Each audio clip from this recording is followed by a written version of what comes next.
This is CBC Winnipeg News.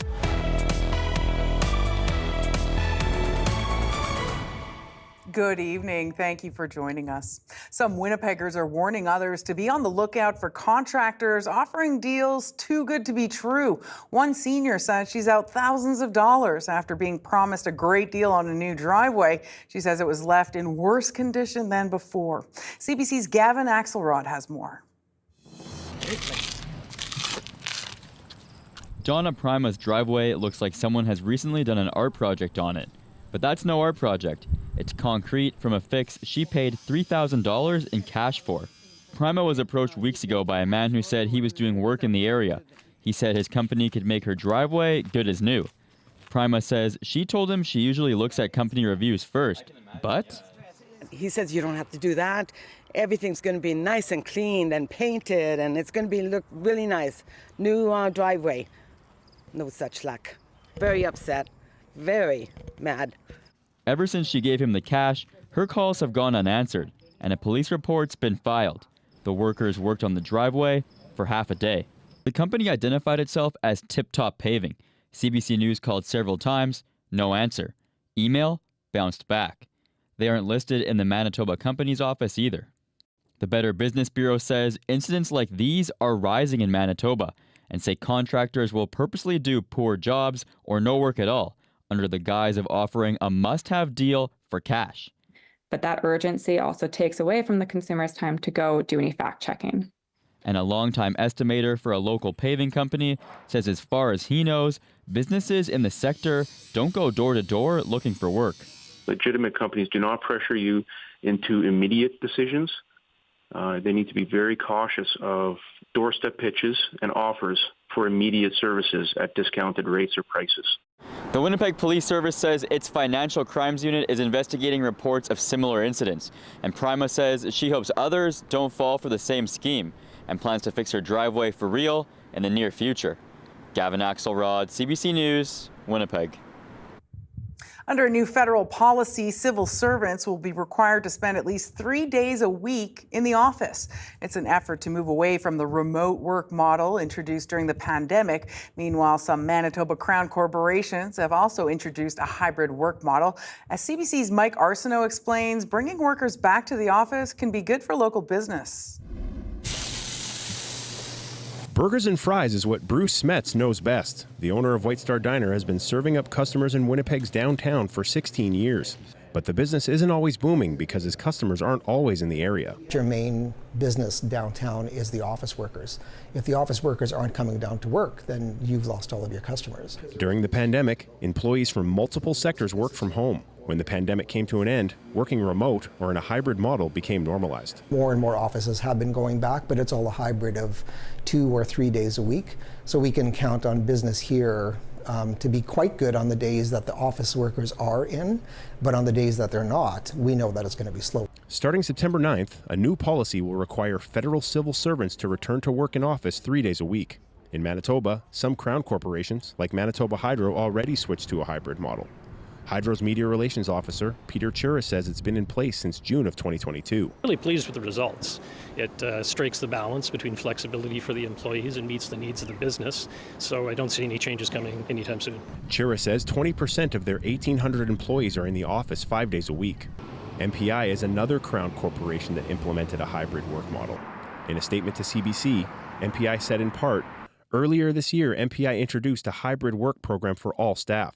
The program is built on the principles of respecting work-life balance while also encouraging in-person collaboration with coworkers. MPI's hybrid work program also contributes to the vitality of downtown Winnipeg. We have an ongoing commitment to the economic well-being of the city center and proudly own the Heritage Building where our corporate headquarters is located.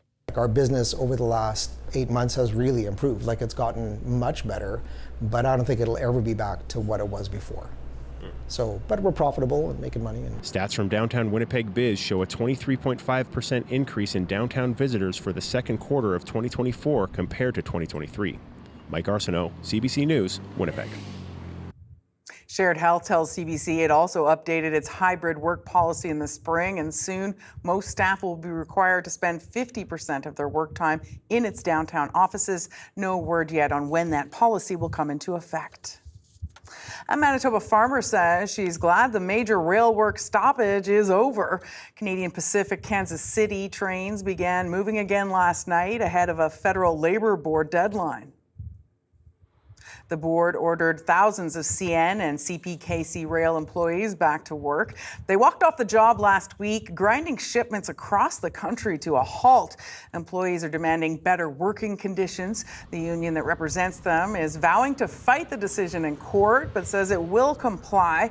Pam Bailey says she and other farmers can now breathe a sigh of relief, but she's disappointed it had to come to this. I am sympathetic to the workers, no doubt. We are lucky, grateful to all live in Canada where we do have the right to strike, all of us. We have to all work together to get some common ground and to, get our good Canadian products to where they need to go. The Canadian Grain Elevator says the rails move about $50 million worth of grain every day. A summer storm may have put an end to a winter pastime in the community of Foxwarren. Its arena and the only hockey rink in town has been damaged by a severe thunderstorm. Strong wind gusts of 90 to 110 kilometers an hour rolled into the southwestern Manitoba community early Sunday morning. A side of the metal roof was completely ripped off. Scott Watton is a board member at Foxwarren Arena. He tells CBC the community is waiting for an insurance inspection and a timeline for the returns. Until then, residents have been told to stay out of the arena as the cleanup continues. I would say a fairly severe damage. I would say that the repairs, it could ruin the hockey season for the Foxwarren Arena this year, I think. Cleanup is also underway about an hour from there at a campground on Lake of the Prairies. Yesterday's storm toppled trees and knocked out power at Pyatt's campground. The owner says one tree hit a camper's trailer and damaged their truck. No one was hurt. A local nonprofit is giving teens who've been involved with Manitoba's foster care system a helping hand as they head back to school. This month, Futures Forward gave away nearly 60 fully packed backpacks. The bags had everything from stocked pencil cases to water bottles and vouchers for a free haircut. The group says education can be fraught with barriers for youth freshly out of care, with one of the biggest obstacles being financial. You don't have the ability necessarily always to fall back on family or fall back on a support system. A lot of these folks are often, they don't have a lot of work experience. A lot of our folks, these are older statistics, but only a third of youth from care have finished high school. So that's why it's so important to kind of encourage these initiatives that support, employment and education for this population. Futures Forward also helps youth with things like mental health support, navigating course changes, and how to respond to a disappointing grade. A book reading program is helping keep families close while one of them is behind bars. It's called Get the Story Out. CBC's Darren Bernhardt shows us how it's helping one family. Hi, Paige. I'm going to read you a book, and it's called All That I Can Be. It's story time for Danica Latonder and her daughter, Paige. The voice they're hearing is Paige's dad. It's a way Kyle Woodford stays connected with his family from inside Headingley Correctional Center. Latandra has no idea how long she'll be on her own with the couple's 8 kids. They range in age from 3 to 15. What she does know is that Woodford's recordings help make hard days a little easier. It calms them down, and then they read along with him. They'll be quiet. It'll be like a quiet hour, maybe for an hour in the house. The books are part of a John Howard Society program called Get the Story Out. John Sampson Fellows is the literacy instructor for the John Howard Society. When we incarcerate someone, it's not just punishing them, it's a whole network and web of people, of families and communities. And kind of the plight of children with incarcerated parents is really something that's often overlooked. So maintaining that connection between parents and their kids is really important. Once a month, volunteers go to the institutions with a box of books. Inmates who want to participate are recorded. A CD and book are wrapped with the child's name and a colorful bookmark. And we send it to the caregiver of the child, and then they get to hear their parent telling them a story and read along with the story. So it's a really sweet program. And so we do want it to appear or be presented as a gift from their parent, and have make it something special and an occasion. Latander says it's also a gift to her. Sometimes I close my eyes and I think he's just there reading a book to the kids. Just like everything was back to normal. Darren Bernhardt, CBC News, Winnipeg. A group of cyclists is pedaling across Canada to raise awareness and funds for Parkinson's disease. It's a 10,000-kilometer relay, and one of the 3 teams made a pit stop in Brandon. Jim Redman and Mike Logren, who both have Parkinson's, arrived on Saturday after biking 3,000 kilometers from Victoria, BC. They say being active helps alleviate their symptoms, and they want to share that experience with Canadians. They also want to show people how much exercise and community connections can help. When you get a diagnosis like this, it's scary because you think, oh no, death, like it's gonna. You're going to degenerate all your life. Like, there's ways to stop it, and there's ways to help, and exercise and community is what we're trying to push out there. It's magic, it's medicine, it's whatever, but it really does work. After about 10 minutes, I don't feel like I have Parkinson's anymore. It's that phenomenal. Cyclists taking part in the cross-country relay will come together in September and end their journeys in Ottawa.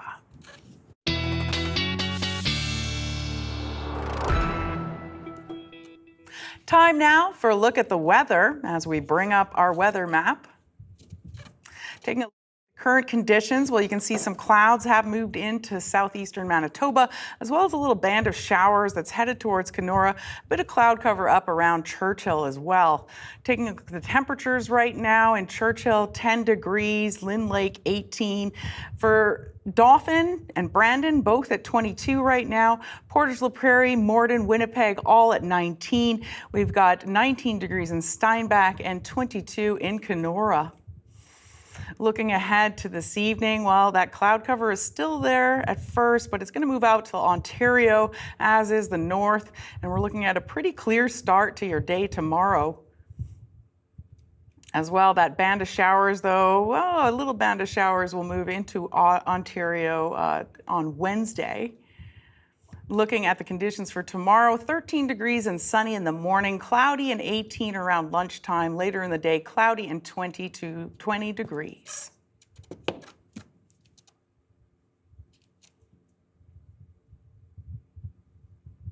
A basketball tournament held over the weekend reignited old rivalries. The second annual Run It Back Basketball Alumni Tournament was held at the University of Winnipeg's Duckworth Centre.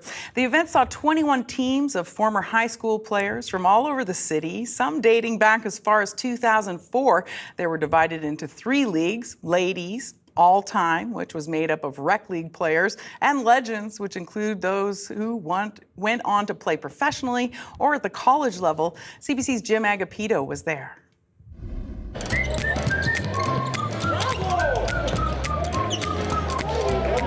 What was it like, getting back here, playing again with some of the people you faced in the past? No, it's good. Like, honestly, it makes playing the game a little bit more intense, because you know that there's that little rivalry from different years, different ages. We had a rivalry with Vincent Massey. A couple of the girls on the team had rivalries with Dakota. So playing against them with all of us mixed together, it was a good tournament. It's a lot of fun. I mean, a lot of my relationships were basically built off of basketball. So it's nice to just reconnect with everyone again. We have generations from, back in early 2000s, and now they're mixing with 2020s, and it's it's just awesome to see everyone mix up together and just get together and play the game that we all love. A lot of these guys have played through club and through high school together, but to see, players of all ages come together representing their high school is just great. The What was the level of play like for you guys? It's really different. Going from like playing university and everything's organized and there's set plays, and then going here and it's just like, just play, have fun.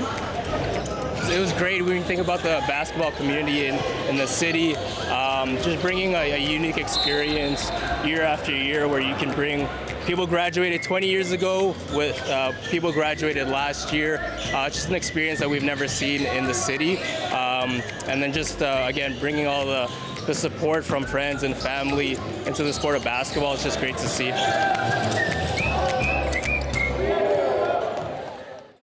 And in case you're wondering who came out on top, Dakota Collegiate won the ladies competition, Maples Collegiate took the all-time category, and Miles Mack topped the legends. The Prime Minister is looking to improve his party's popularity before Parliament resumes, and he made some new announcements today. We'll tell you more after the break. You're watching CBC Winnipeg News.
Prime Minister Justin Trudeau is at the cabinet retreat in Halifax. His team is strategizing about improving Liberal popularity before Parliament resumes.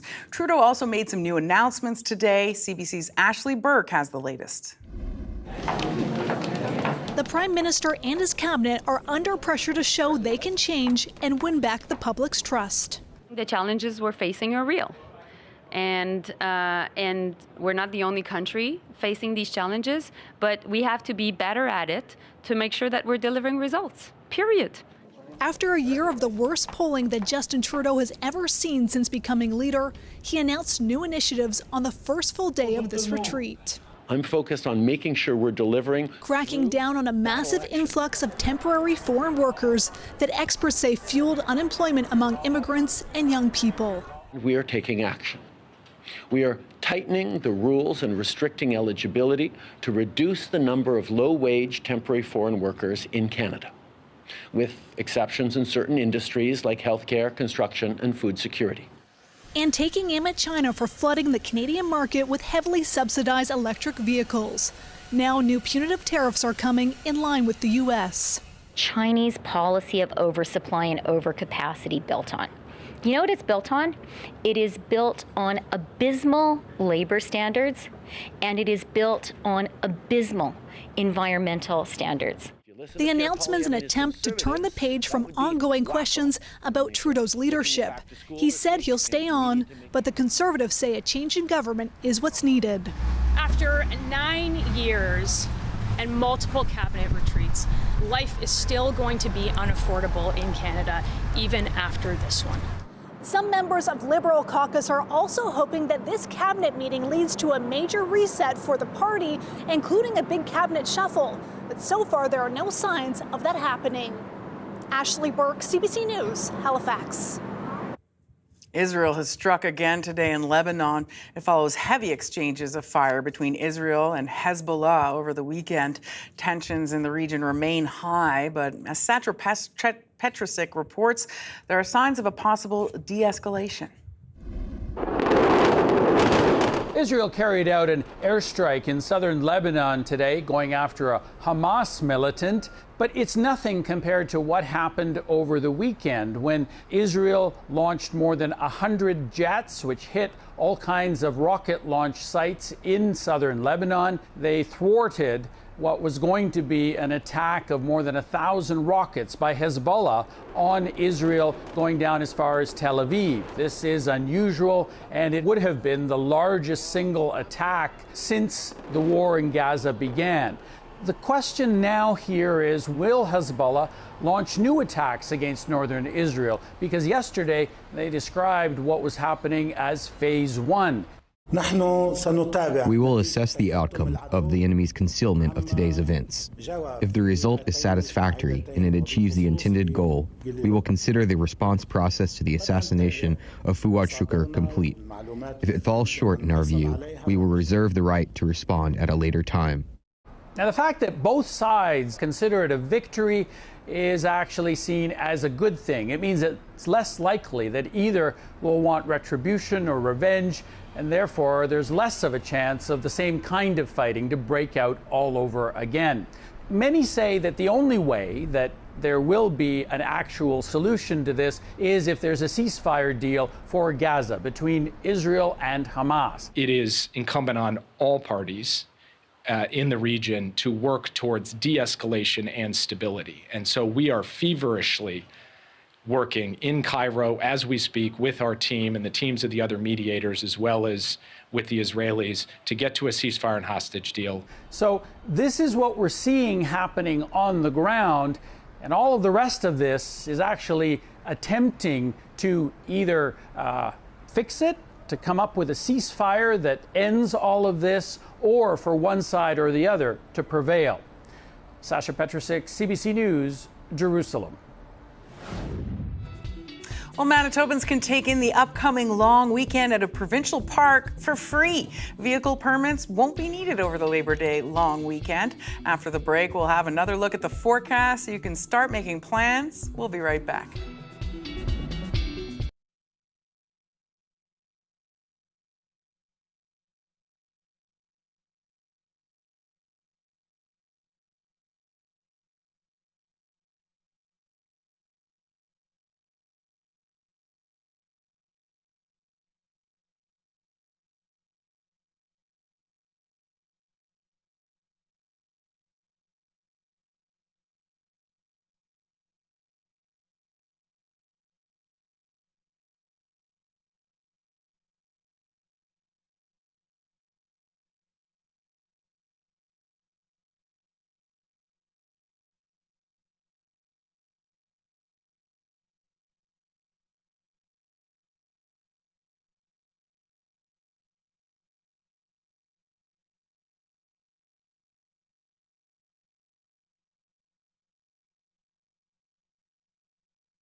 This place, every community has a tale to tell. And CBC is here to share them. Watching, listening, reading, streaming. CBC, telling Manitoba's story wherever you are.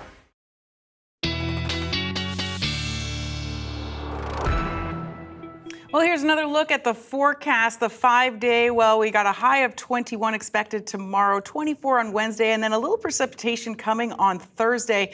For Friday, a high of 24, and on Saturday, a high of 21, with the lows going down into the mid-teens. Well, for most people, celebrating a birthday is usually a piece of cake. Not for Manette Bailey. Her birthday celebration is tonight's Daily Lift.